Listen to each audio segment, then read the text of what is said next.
Hello everyone and welcome back to the channel.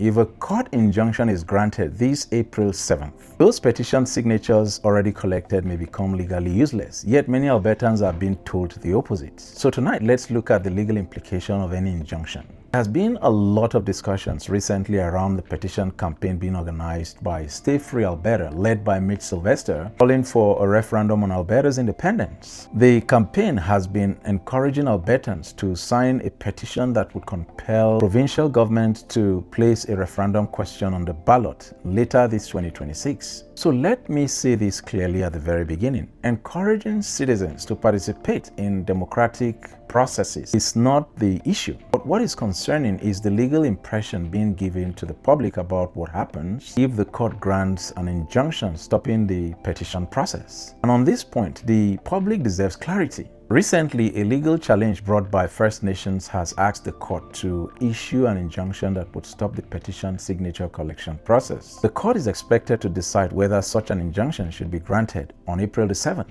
In public commentary and interviews, including remarks by Mitch Sylvester and legal commentary published by constitutional lawyer Keith Wilson, the suggestion has been made that even if the injunction were granted, the signature already collected could still be verified by Elections Alberta and potentially used to advance the referendum question.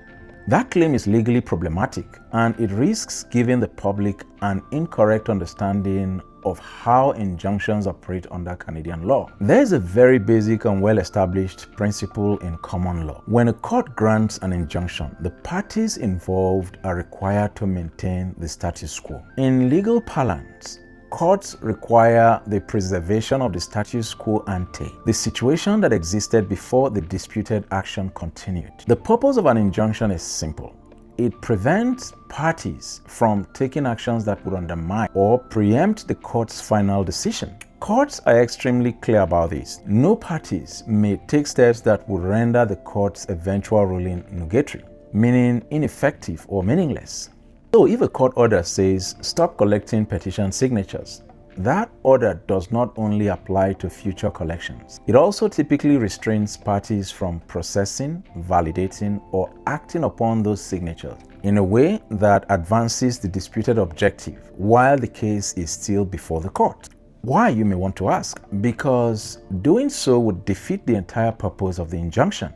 If signatures were verified and advanced towards the referendum while the legal challenge was still being heard, the court's authority would effectively be bypassed. Canadian courts simply do not permit that.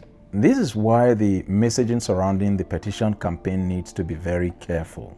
When public figures suggest that even if an injunction comes, Elections Alberta can still verify the signatures and move the process forward, that statement risks creating a false expectation amongst supporters. If the court grants an injunction, all parties, including Stay Free Alberta, Elections Alberta, and potentially even the provincial government, would be legally obligated to pause any action that advances the referendum process until the court resolves the underlying legal question.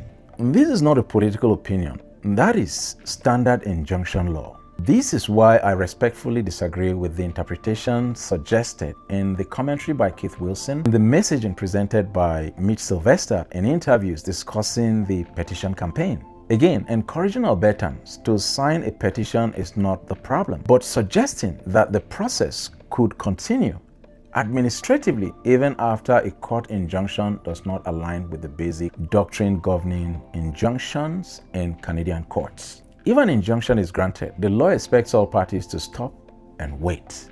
No shortcuts, no administrative workaround, no actions that could make the court's ultimate decision irrelevant. That is how the rule of law functions. Public debate about Alberta's future is legitimate. People are free to support independence, oppose it, or simply want a referendum to discuss it. But legal processes must be explained accurately.